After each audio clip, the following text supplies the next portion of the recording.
Hi dear students, good morning. Today I have come with second chapter of poetry, The True Beauty.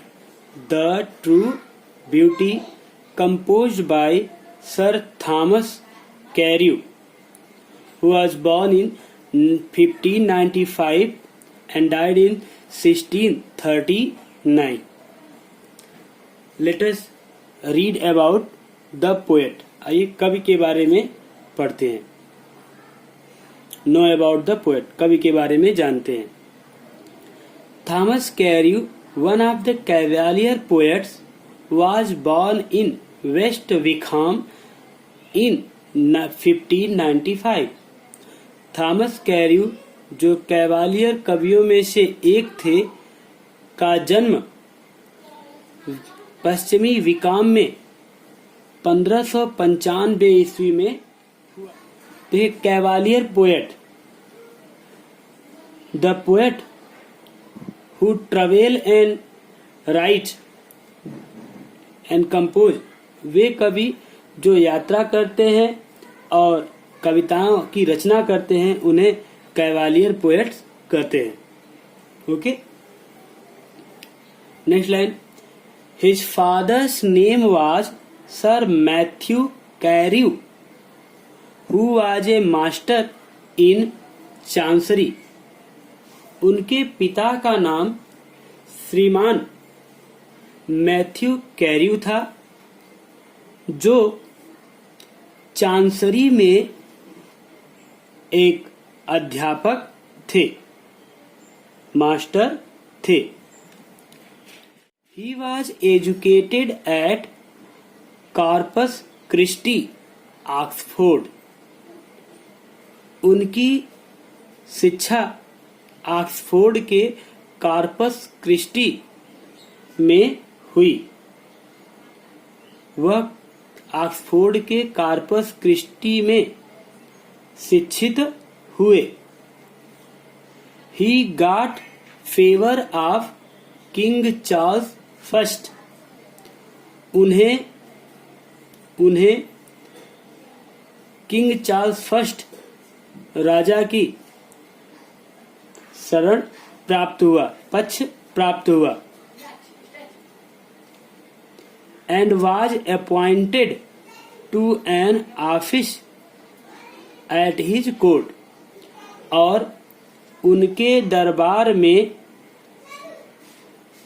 Office, दफ्तर के में काम करने के लिए नियुक्त हुए. अपॉइंटेड मीन्स नियुक्त हुए. He was a true disciple of Ben Jonson.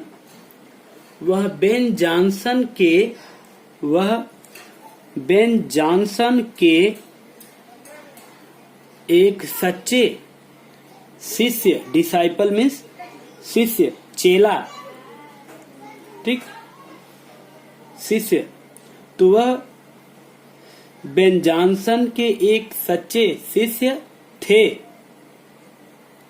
He was also influenced by done. वह जॉन डन के द्वारा भी प्रभावित हुए. वह जॉन डन के द्वारा भी प्रभावित हुए थे. सो इसलिए he wrote a fine इलेजी on done. इसलिए उन्होंने एक सुंदर शोक गीत डन पर लिखी. His longest and the masterpiece creation, The Rapture, is a fine love poem. उनकी सबसे लंबी और मास्टरपीस, सबसे उत्कृष्ट रचना द रैप्चर है, जो एक सुंदर प्रेम कविता है. He also wrote a number of graceful songs and lyrics, उन्होंने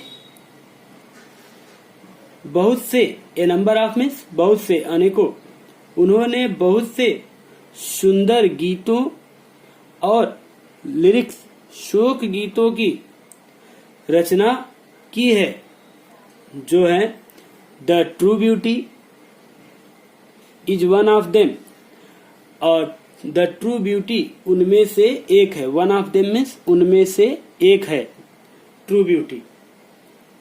his poems are highly musical, उनकी कविताएं अत्यधिक गीतात्मक होती हैं, उच्च कोटि की गीतात्मक होती हैं। About the poem, about the poem, कविता के बारे में। आइए थोड़ा सा हम कविता के बारे में जानते हैं, कविता में है क्या।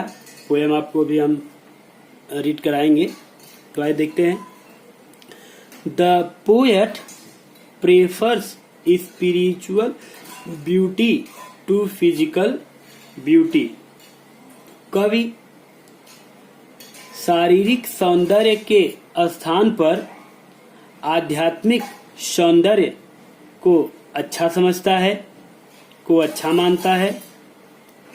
ही सेज दैट, वह कहता है कि physical charms decay with the passage of time, वह कहता है कि शारीरिक सौंदर्य समय के बीतने के साथ नष्ट हो जाता है। डिके मीन्स नष्ट हो जाता है, क्षय हो जाता है। एंड और with the decay of these charms, और इन आकर्षणों के, इन आकर्षणों के क्षय होने के बाद, पतन होने के साथ, the intensity of lovers feeling also declines, intensity of lovers feeling, प्रेमी के प्रेम की भावना की तीव्रता, प्रेमी के प्रेम की भावना की तीव्रता का भी डिक्लाइन, पतन हो जाता है। वह कहता है कि शारीरिक आकर्षण का पतन समय के साथ साथ हो जाता है, और इन आकर्षण के समाप्त होने के साथ ही प्रेमी के प्रेम की भावना की तीव्रता का भी, की तीव्रता, इंटेंसिटी में तीव्रता का भी डिक्लाइंस, पतन हो जाता है। But spiritual beauty never dies, लेकिन स्पिरिचुअल आध्यात्मिक सौंदर्य कभी नहीं मरती। The poet therefore glorifies the beauty of mind, इसलिए देयरफॉर मीन्स इसलिए, कवि glorifies the beauty of mind, इसलिए कवि मस्तिष्क के सौंदर्य की को ग्लोरीफाई का वर्णन करता है, को महान बताता है। एंड सोल, इसलिए कवि मस्तिष्क और आत्मा की सौंदर्य का महानता का वर्णन करता है। विच इज, जो है, ट्रू ब्यूटी, जो कि सच्चा सौंदर्य है, मन की सुंदरता और आत्मा की सुंदरता जो कि सच्चे सौंदर्य है, इसलिए कवि उनके महानता का वर्णन करता है। एंड इग्नोर्स फिजिकल चार्म्स और भौतिक आकर्षण को नजरअंदाज करता है। इग्नोर्स मीन्स नजरअंदाज करता है। If it is divide of virtue, यदि यह गुणों से रहित है तो यह सौंदर्य किसी कारण किसी लायक नहीं है। सौंदर्य वह है जो आपको निरंतर आनंद प्रदान करे। ये नहीं कि समय के बीतने के साथ साथ वो सौंदर्य आपको अब उतना आकर्षित नहीं करता था जितना आपको युवावस्था में आकर्षित करता था। तो इसका एक उदाहरण हम आपको दे सकते हैं कि जैसे आप लोग रामायण, महाभारत, रामचरितमानस इत्यादि जो ऐसे ग्रंथ हैं, ये सौंदर्य की चीजें हैं। इनमें जो मन का, आत्मा की सुंदरता है, वो आप जैसे जैसे आगे बढ़ेंगे और आगे पढ़ेंगे, अब आप चाहे बूढ़े हो जाएं, आप बूढ़े हो जाएंगे तो ये पुस्तकें आपको और प्रिय लगेंगी। अभी आप पढ़ेंगे तो आपको तो अच्छा लगेगा ही, लेकिन यदि आप वृद्ध हो जाते हैं और तब भी रामायण, रामचरितमानस इत्यादि का अध्ययन करेंगे तो इनमें लिखी बातें आपको और अधिक प्रिय और सुंदर लगती हैं। ये रचनाएं आपको और अधिक प्रेरित करती हैं।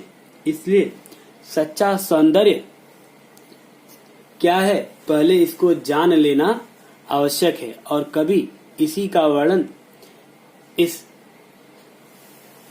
छोटी सी कविता में करता है।